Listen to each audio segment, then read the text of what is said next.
October is a pretty interesting month in the sense that traditionally it would be one of the most insanely stacked months of game releases of the year, and I'm really not feeling that for this October. I know some people might disagree with me and might like the lineup for October, and there's definitely stuff I'm looking forward to.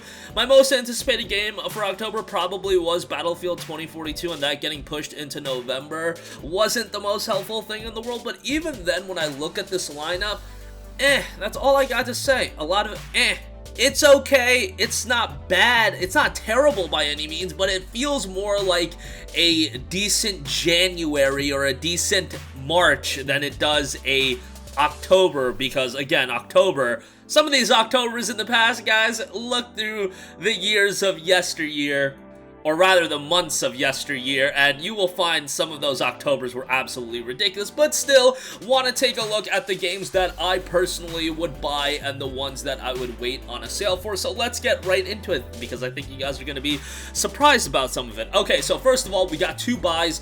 Alan Wake Remastered, very much on the fence on this one, but the fact that they actually gave it a $30 price point and not a $40 price point, hey, big ups to you. I was like sure that this was going to be $40 because I figured the rationale was going to be, hey, they get Alan Wake, they get the DLC, sure they don't get American Nightmare, but you know what? The base Alan Wake game is so good, and I know a lot of PlayStation guys have never played this game before because it's been on Xbox and PC, excuse me. It's a great game. I really enjoyed Alan Wake. The visuals still hold up relatively well. Like, I played it on PC a few years ago, and I had a great time with it. Obviously, the gameplay isn't superb by 2021 standards, but I think you're still gonna have fun with it. The story is quite good, voice acting is really good, and you get the DLC, albeit you don't get American Nightmare, for 30 bucks. Again, a bit on the fence on this one, but I think ultimately I'm gonna say it's a buy. Alright, the next one, PlayStation 5 release, I'm just gonna put Hell Let Loose there because it's coming out on PlayStation Plus. It's a multiplayer title, so if you had any inclinations on whether or not to buy it, you're gonna have it just because it's a multiplayer game and, you know, it's on Plus. The rhetoric with this one is going to be, should you actually spend time with it, should you play it, and generally speaking, the PC reception has been pretty strong on this game. A 79 on Metacritic, and overall a pretty positive reception from the Steam user reviews as well, as long as it makes a smooth transition on over to the PlayStation 5, excuse me. It's not going to be on PS4, PS5 only. It should be pretty good. If you don't have a PS5 yet, let me reiterate this again because I know some people don't do this. PlayStation app, PlayStation website on your desktop or laptop. You can add these games to your library, so when you do ultimately get a PS5, they will be there for you to download. I know a lot of people that have missed out on games like that, so just make sure you're doing that, because if you have a Plus subscription, you're paying money for it, might as well ultimately have these games. Alright, moving on from that, wait for a sale. Yes, guys, I'm going to say the biggest game, by far the biggest game of the month, is a wait for sale, and that is Far Cry 6. You guys already know the deal. It's Ubisoft. Maybe Far Cry is going to follow a different trend than what we've seen in the past, but I point you to Exhibit A, Watch Dogs Legion. That game was literally $6. Yeah, $6 used the other week. Assassin's Creed Valhalla, I can go on and on. Immortals Phoenix Rising. These games from Ubisoft just go on sale so quickly, and maybe you can make the argument Far Cry has a bit more name value than those franchises, but does Far Cry have more name value than Assassin's Creed? I don't know about that one. I think Assassin's Creed is still not necessarily magnitudes bigger than Far Cry 6, but I still think they're about comparable. I think Assassin's Creed might even be a little bit bigger. Yes, it's been a couple of years since we've seen Far Cry. Well, how long has it been? 3.5 years? Far Cry 5 was early 2018, if my memory serves me correctly. Yeah, I'm excited for the game in the sense that I want to play it, and given that, you know, I have the channel and we have the accessibility to these games, and it makes sense for us to buy it so we can cover these games. If I was just a normal person, knowing in the back of my mind that Far Cry is a Ubisoft title, Ubisoft games generally go on sale pretty quickly, I would say this is probably a Black Friday game. Like, guys, it's $60 early October or $30 come Black Friday, $35 come Black Friday. That's what you're weighing here, and maybe this is going to be the unicorn, but like, we've been covering Ubisoft games for a long time, and I've been saying this about Ubisoft games for probably 2 to 3 years now. And it's something that I've only just realized when I started making videos and tracking price points of these new releases, that it just dawned on me, yeah, Ubisoft games tend to go on sale really quickly. I don't know if it's because they're of the mindset, hey, let's get these games out the door so we can push DLC and microtransactions, and maybe they see that as beneficial to them, whatever the case may be. Yes, Far Cry 6 is without a doubt the biggest game of the month, but I'm gonna say it's a wait for a sale, I know.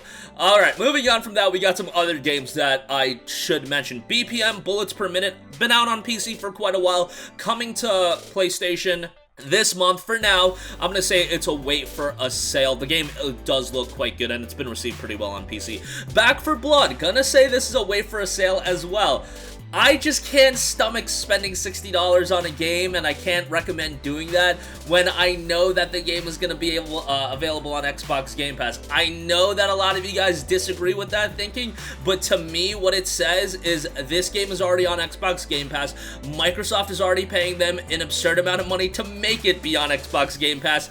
They're probably already going to be doing pretty well from a financial standpoint, and they'll probably have the benefit of being like, okay, we can slash the price of the game come Black Friday. I see this being $40 by Black Friday, so I would say wait on a sale for this one. I know a lot of you guys, I read the comments, you guys disagree with that line of thinking, but that's just my opinion, and I don't really think I'm going to be changing on that opinion anytime soon. Disciples Liberation, also going to say wait for a sale on this one. This is supposed to be a gargantuan game, but a game that's more associated with PC, so maybe something to keep an eye on, but after seeing how King's Bounty 2 did, obviously, worldly different games, but a game that's more associated on PC, Disciples Liberation, wait for a sale on that one. Fatal Frame Maiden of Blackwater, that's another game that I would say wait for a sale on. You know, Fatal Frame has been absent for quite a while, so just a little bit hesitant on this one. I know a lot of people are super excited for it, but it is going to be released at a budget price point at least of $39.99, but I would still say, you know, Tecmo Koei title, those do tend to hold up in price, so don't get it twisted there. If you look at some of those anime games Tecmo Koei has put out, like Attack on Titan or whatever, that's held up in price for quite a while, but for me, wait on a sale on that one. Caligula Effect 2, the first one wasn't something that I really enjoyed. Maybe they can turn it around with the sequel, but that's something I would say still remains to be seen, and I would wait on a deeper discount for this one.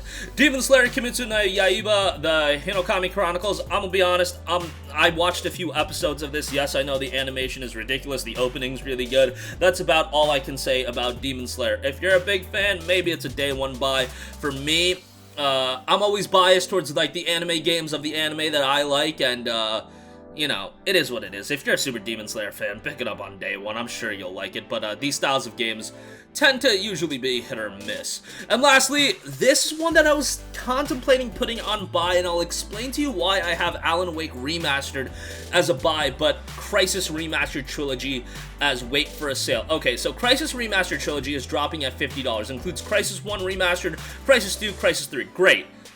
3 games for $50. However, my argument is this. Crysis Remastered Trilogy has more room to go down in price opposed to Alan Wake. Alan Wake is gonna be $30, and I think it's gonna retain that $30 price point for a little bit. Crysis, on the other hand, I could see it going down to $40, $35, $30. Before the year's up, I really do believe that. That might just be hearsay. That's gonna be something that I can look back on by the end of the year and then really actually, you know, probably learn something by the end of the year assessing how quickly remastered games go on sale versus the price they release at, because I do think that's something to ascertain. But that's gonna do it for me. Let me know your guys' thoughts. October is a tricky month, man. Like, it's really not doing it for me. Based on a lot of the other Octobers that we've seen throughout the years, like October, man, you look at some of those Octobers that we've had, especially in the early 2010s, those Octobers were crazy. Like, I want to say 2011, that month, that year that Battlefield 3 came out, want to say that October was crazy. I might be, you know, thinking back with a bit of nostalgia, but still, this October, hopefully things do pick up in November, and they do look to be picking up in November. And then as the world normalizes bit by bit, hopefully next year is going to be something that is going to be reminiscent of a lot of other Octobers. But that's going to do it for me. Sound off with all of your thoughts in the comment section down below. As always, thank you for watching, and goodbye. Hey guys, we hope you enjoyed the video, and if you did, make sure to hit the subscribe button, and if you're already subscribed, do us a favor and hit the bell icon. This way you'll be notified whenever we post a new video. That's the best way to keep up with all of our uploads, and we usually try to upload 2 videos a day. And with the bell icon hit, you'll be notified whenever we do upload a video. As always, thanks for watching.